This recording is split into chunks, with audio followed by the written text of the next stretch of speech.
Assalamualaikum warahmatullahi wabarakatuh. Alhamdulillah wa syukurillah wa salatu wassalamu ala rasulillah. La haula wa la quwata illa billahi aliyul azim. Yang sama kita hormati dosen pembimbing mata kuliah perencanaan pendidikan Islam, yaitu Bapak Dr. Asmenri SAG MPD. Yang kami hormati Bapak Ibu mahasiswa sekalian. Baik, kami dari kelompok 2 akan membacakan hasil diskusi kami. Sebelum itu kami perkenalkan dulu anggota kelompok 2. Pertama saya sendiri, yaitu John Saputra. Kedua Ibu Islahati. Baik, kita langsung ke pembacaan makalahnya. Sejarah perencanaan pendidikan Islam. Bangsa Sparta 25 abad yang lalu mengembangkan sistem pendidikan yang ditujukan untuk membentuk manusia. Sparta merencanakan sekolah bertujuan untuk melayani masyarakat. Pada abad ke-18 ditemukan tulisan yang berkenaan dengan pendidikan yang berjudul Perencanaan Universitas di Rusia karya Diderot. Sedangkan abad ke-19 sudah ada beberapa perencanaan pembangunan sekolah dan perencanaan pendidikan baru. Setelah Perang Dunia I tahun 1923, Rusia menerapkan konsep perencanaan pendidikan, diikuti Prancis tahun 1929, Amerika Serikat pada tahun 1933, Swiss pada tahun 1941, dan Puerto Rico pada tahun 1942. Sesudah Perang Dunia II, Inggris pada tahun 1944 melakukan wajib belajar di 146 daerah dan para pejabat daerahnya diminta untuk menyiapkan perencanaan pendidikan. Pada tahun 1951, Prancis membentuk Komisi Perencanaan Pembangunan Sekolah, Universitas, Ilmu Pengetahuan dan Seni.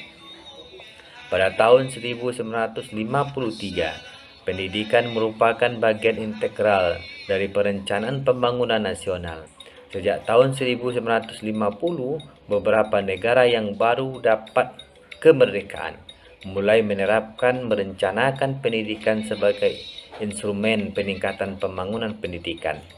Pada tahun 1951 sampai 1955, India dalam rencana pembangunan 1 telah menempatkan pendidikan dalam kerangka pembangunan sosial ekonominya. Pada tahun 1960 dilaksanakan konferensi Karachi yang menghasilkan rencana kerja pembangunan pendidikan di wilayah Asia yang selanjutnya melahirkan Karachi Plan. Jenis dan jenjang perencanaan pendidikan. Menurut besarnya atau segi ruang lingkup dibagi menjadi 3 bagian: perencanaan makro, perencanaan meso, perencanaan mikro. Perencanaan makro. Perencanaan makro adalah perencanaan yang menetapkan kebijakan-kebijakan yang akan ditempuh, tujuan yang ingin dicapai, dan cara-cara mencapai tujuan itu pada tingkat nasional. Kedua, perencanaan meso.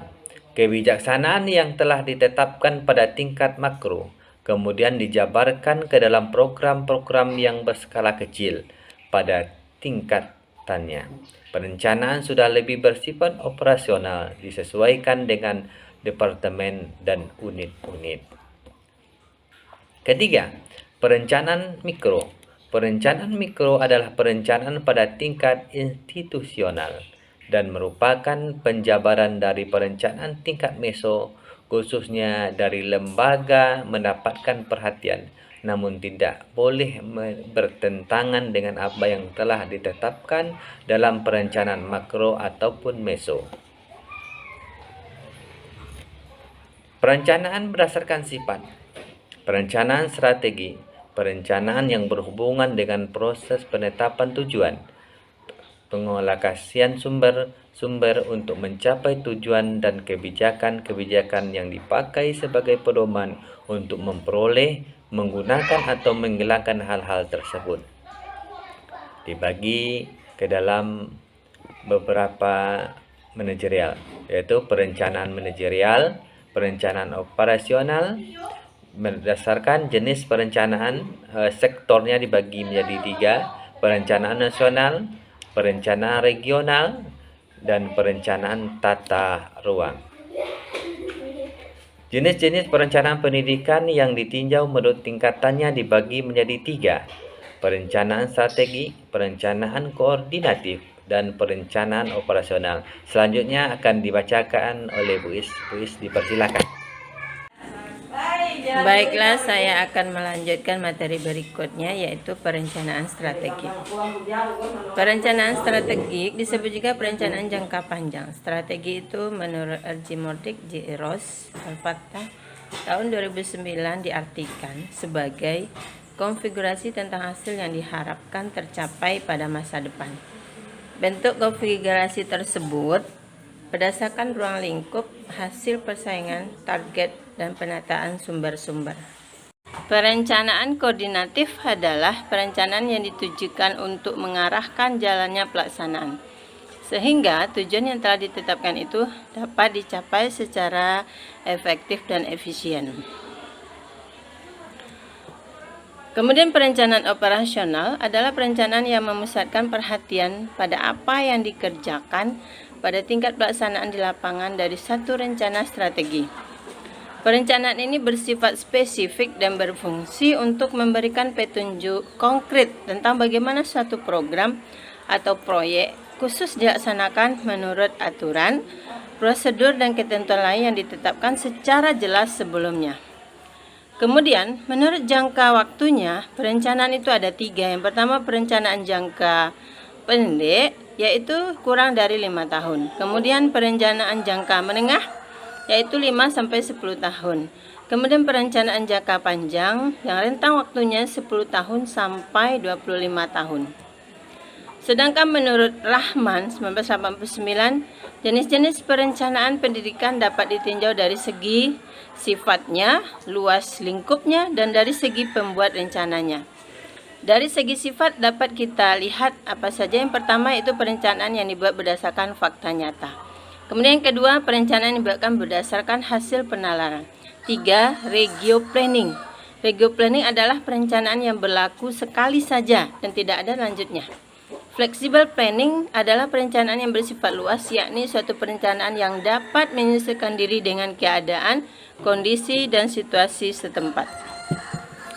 Kemudian kalau ditinjau dari segi luas lingkupnya, itu terbagi kepada yang pertama, yaitu international planning, adalah suatu perencanaan yang mencakup kepentingan negara-negara dunia. Yang kedua, national planning, yaitu yang mencakup satu negara yang bersangkutan. Ketiga, regional planning adalah perencanaan yang dibuat oleh pemerintah wilayah dan daerah, seperti misalnya provinsi atau kabupaten. Kemudian city planning, yaitu satu perencanaan tingkat kota. Ditinjau dari segi pembuat rencananya, perencanaan itu terbagi. Yang pertama ada individual planning, artinya satu rencana yang dibuat secara perorangan. Kemudian yang kedua staff planning, perencanaan yang dibuat untuk mengatur satu staff. Kemudian yang ketiga Organizing Planning Committee, yaitu satu perencanaan yang dibuat oleh satu panitia dari satu organisasi. Kemudian Departemen Planning adalah satu perencanaan yang dibuat oleh satu departemen. Kemudian Supervisory Planning, yaitu yang disusun oleh supervisor. Demikianlah materi yang dapat kami sampaikan. Salah dan khilafnya mohon dimaafkan. Kemudian kami persilakan kepada Bapak dan Ibu semuanya untuk memberikan masukan dan tanggapan terhadap apa yang kami sampaikan ini. Yang jelas apa yang kami buat ini, kami merasa bahwa memang jauh dari mungkin yang diharapkan. Oleh sebab itu Kami berharap sekali masukan dan tambahan dari Bapak dan Ibu semuanya. Terima kasih. Dikembalikan kepada moderator, kepada Bapak John, dipersilakan.